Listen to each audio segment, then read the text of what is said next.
And so this would be what you need to let go of. That's it. Well, and I'll turn to face you. So what does that mean? Okay, so I need to let go of that. What does the devil card mean? Okay, so the devil card is one of the major arcana. So that means it's an important card. It means that the major arcana carry extra weight. I mean, you should really think about what it's saying. You know what I mean? Okay. Notice that the devil is, the people there, the devil is sitting on an altar. Yes. And the people are chained. They're enslaved. Right. And the general feeling is that if you look at, there are other cards, there are lovers cards that kind of sit above this in the major arcana. There's the lovers, and there's the Pope, the Hierophant, the High Priest. Okay. And the devil looks kind of like the High Priest does. Right. Except it's reversed. Okay. Notice that he's pointing his torch down towards the ground. So he's the dark side of that. He's things sitting on the altar that shouldn't be. Okay. And rather than the freedom of the lovers in the Garden of Eden, notice that they're chained. Right. Because when things that ought not to be worshipped are worshipped, right, things go wrong. Okay. And we become enslaved, and we become transformed. Notice that they've even grown little horns. Yes. Right? We become transformed, and that he's in the process of putting the darkness out. So, me knowing where you are, knowing what your situation is, I would say that means take a look at your false idols, the things that you've been clinging to, the things that you've been holding up, right, as worthy of respect. Or as worthy of pursuit that aren't things that are imprisoning you, things that are chaining you because they're not. And that doesn't mean things. It can mean attitudes. It can mean. Do you know what I'm saying? Yes. And so this would be the past card, this right? Would be the past. And okay, and a release card. Okay, I gotcha. Okay, you ready? Yep. Okay, so current. This is current. So that is the Nine of Swords. And I know that looks distressful, but that's actually a good card. Because notice that, so the swords are the card of the mind and of thought. And they're often, swords cut, and the sword cards are often, it's not that they're bad cards. A lot of times they're about clearing things away. But they're often seen as negative cards, like false thinking and, Right. But notice that she's woken up. Yes. She was dreaming, something has woken her up, and the swords are hanging over her bed. That makes me think of the sword of Damocles. But she's escaped. She's woken up in time. Right. Right? So that's the present card, the present. indicating that she has woken up. She has. And is a good card. It is a good card. Okay. I mean, it says that there had been an opportunity for bad things to happen. Right. She escaped that fate. She woke up in time. Okay. The next card in this, if it were drawn the 10 instead of the 9, all those swords are in her back. Okay. Do you know what I mean? She's gone. She's dead. Right. And that can mean various things. I mean, different things can be dead. Right. You know what I mean? But here, whatever was troubling her, the nightmare, she's escaped it in time. That's good news. That's good news. Yes. And also the false things are in the past. So Yes. okay, And so this is the future? Okay, so that's the Ace of Swords. That's a very good, I don't mean to squeal. No, you're good. That's a good card. The Aces are all about new beginnings. Okay. The Aces are the ones. They're the beginning of the suits. They're all about... They also are the essence of that suit, whatever it is. And so this is new beginnings. The swords are about thought. So I read this as new patterns of thought. Okay.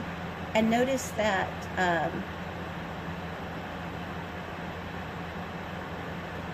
So the hand is coming out of a cloud, and Yes. it's holding the sword. Mm-hmm. And things bursting out of clouds are kind of like divine intervention. Right. Oh, right. Right.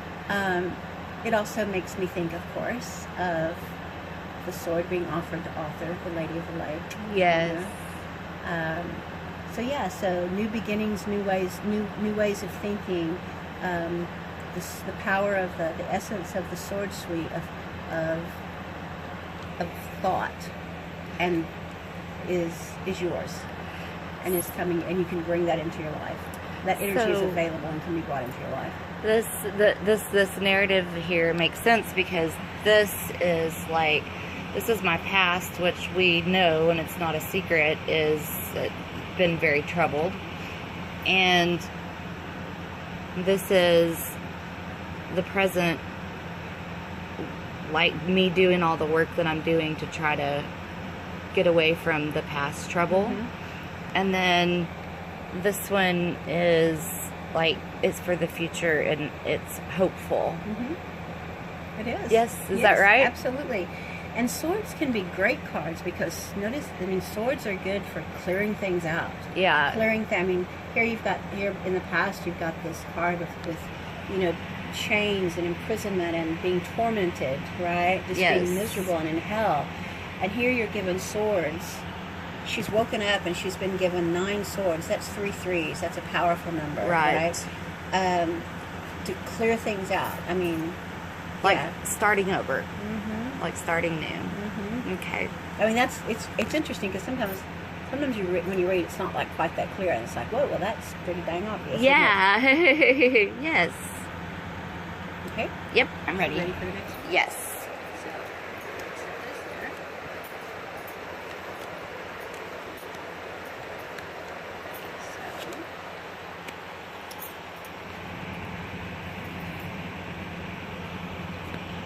Okay, so the 7 of coins, or the 7 of pentacles, if you prefer. I tend to call them denarii, or coins, because originally, in the oldest decks, they were denarius. They were coins. This is the past card. Okay. And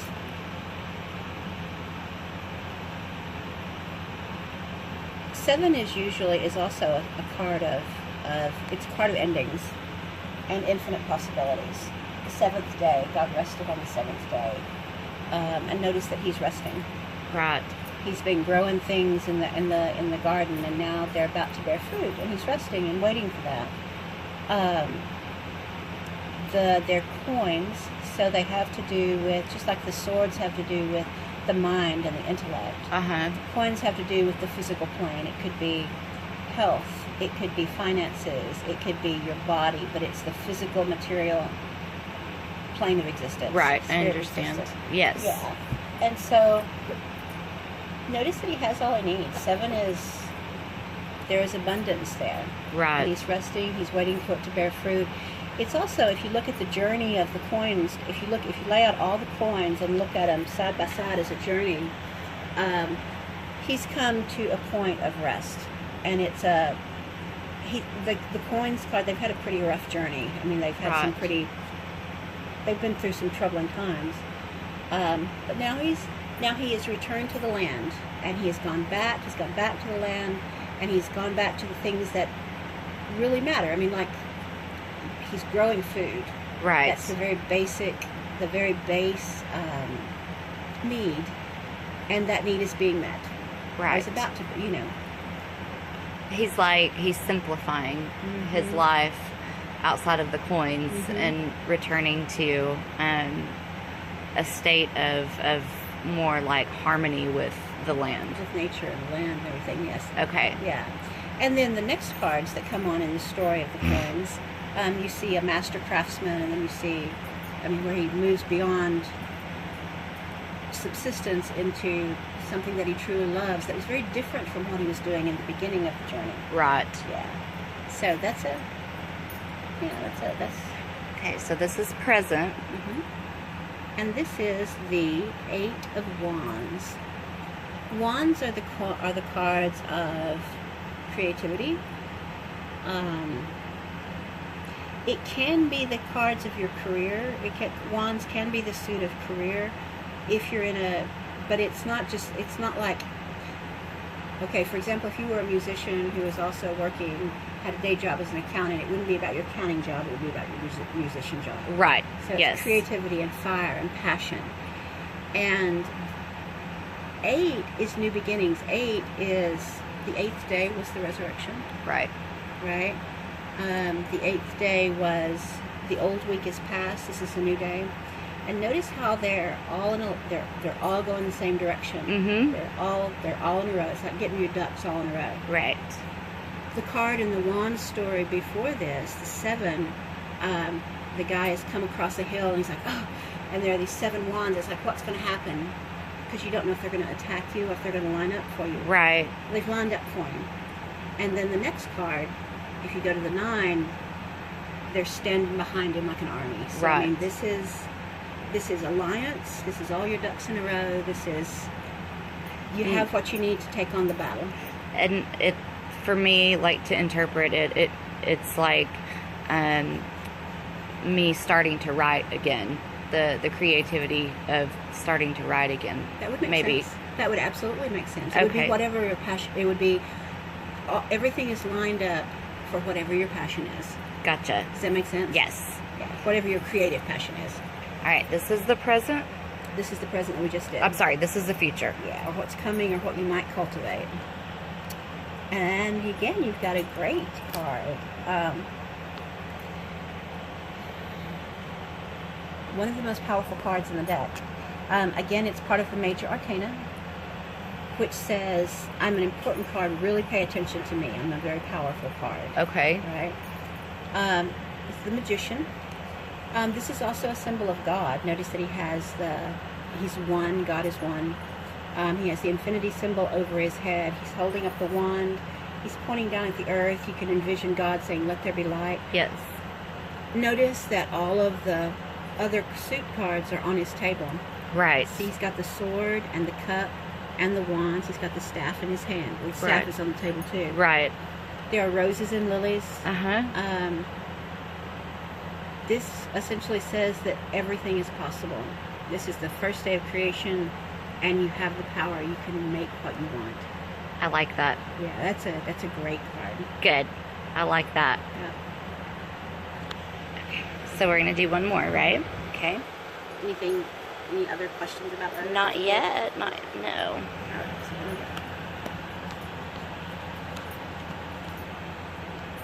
It's a very hopeful reading so far. Good. Yeah. That's what I need, a hopeful reading. So this is the past. Yeah. So this is, and it's interesting to see that card in the past position. So I think of this as the Genie card. This is the 9 of Cups. Okay. Cups are the cards of emotions. Cups are the cards of, they can be the cards of spirituality, but they're also the cards of the heart. Right. Do you know what I mean? And the Genie card, so 9 is 3 threes. 9 is the fullness of a suit. Okay. I know there's 10s too, but 10s are the fullness in a little bit different way. They're newness, but also a new beginning. Okay. 9s are like the ultimate completion. Notice you've got another 9 down here. Just kind of interesting. So the Genie card, I think of him as we think of him, notice how satisfied he looks. Yes. This is, he's satisfied, he's plump, he's well dressed, he has everything. He's being a hedonist. He's definitely very smug. Yes. The idea is that I can have anything I want. It's all here. It's all my apple. It's a prideful card. It is a little bit of a prideful card. Okay. You know? Yeah. So and since it's in the, we'll have to see what the other two are, but since it's in the suite, or the suit attached to the heart, I would say that maybe, knowing as I do, maybe what it's saying is that we have to let go. We might consider letting go of the idea that we can have everything we want just for the wishing, because it's a genie card, so it's a wish card. Yes. We can have everything we want just for the wishing in terms of affairs of the heart. Okay. You know, that would be my interpretation. Gotcha. So this is the present. That's a good one. So this is the star. And again, another major arcana. Another important one. Another card that says, really pay attention to me.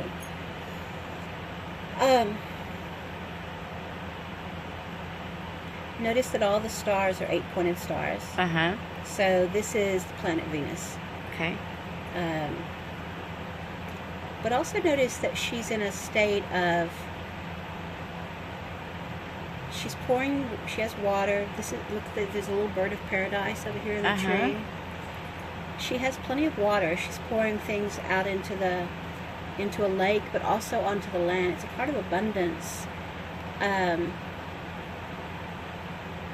But she's also naked. It's not contrived abundance. It's abundance of all the resources that you could possibly need. Right.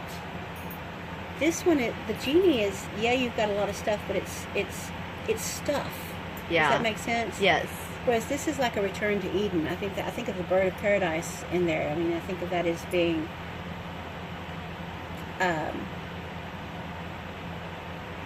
I think of that as Eden. Right. It's the 22nd major arcana. I think that's right. Let me see. No, the 17th, which is so 17 reduces to 8. Right. 1 and 7 is 8, which is also a resurrection number, a new day, new beginnings, new dawns. You know what I'm saying? I think of the resurrection. I mean, Venus, that makes me think of Ishtar. I'm sorry, not Ishtar, Isis. Eve. But not Eve after she was, Eve redeemed. Eve in the Garden of Eden. Eve, it's not so much an Earth Mother card, because, it's kind of celestial. Yeah. But it's a good card. I don't know if that makes any sense. Again, it's a card of having all the natural resources that you need. That's what I was going to say. So, where this is a card of having abundance and of artificial resources and thinking that, that makes you happy, right? Mm-hmm. This is a card of simplification of your life, where you have all of your needs met, but not an overabundance of those needs being met, which is, as long as you know what those needs are, right? So yeah, you recognize those needs, and that's the present card. And so, right now, all of my needs are being met, and even if I don't necessarily have all the physical stuff, to go with it, right? Okay. Even though there are things that you thought you wanted that are passing, right? You know what I'm saying? Yeah. It's also, I noticed that heaven meets earth. Notice that it's a star. It's a heavenly card. But notice that even though it's a heavenly card, she's pouring out her abundance onto the earth. Yes. Yeah. So she's giving back. She is. She's giving back. She is. Okay, so this is the future. Now this is a good card too. This is the Four of Swords. And I love this card. This is one of my favorite cards. He's resting. The knight is there. His sword is. I know he's in a crypt, but it's rest. He's got 3 here that are protecting him. His own sword is laying beneath him, ready to be taken up when he needs it. Notice that we have this stained glass over here that has. I've always seen that as Mary and Jesus. Right. Watching over him. It's withdrawal into the crypt, withdrawal into the tomb, a time of rest, a time to rejuvenate. 4 is also a kind of a cool card numerologically, because 4 is stability, 4 is the earth, 4 is you think about things, 4 squares a day, or Mhm. you know, I mean, 4 is very, very, very stable, and restful and peaceful and gathering strength. I mean, that's a pause before the rest of the journey, Right. if that makes sense. It does. It does.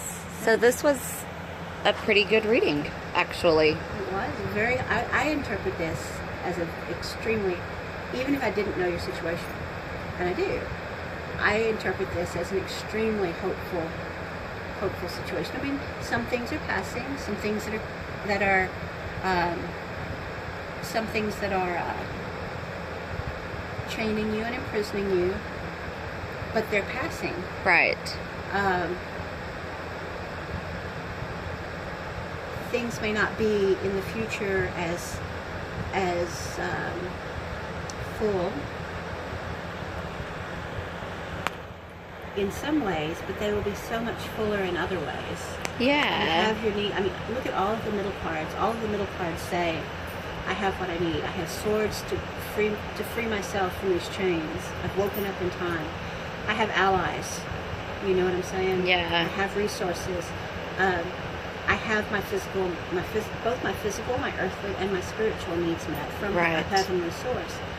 And in the future, I have the essence of the power of the mind.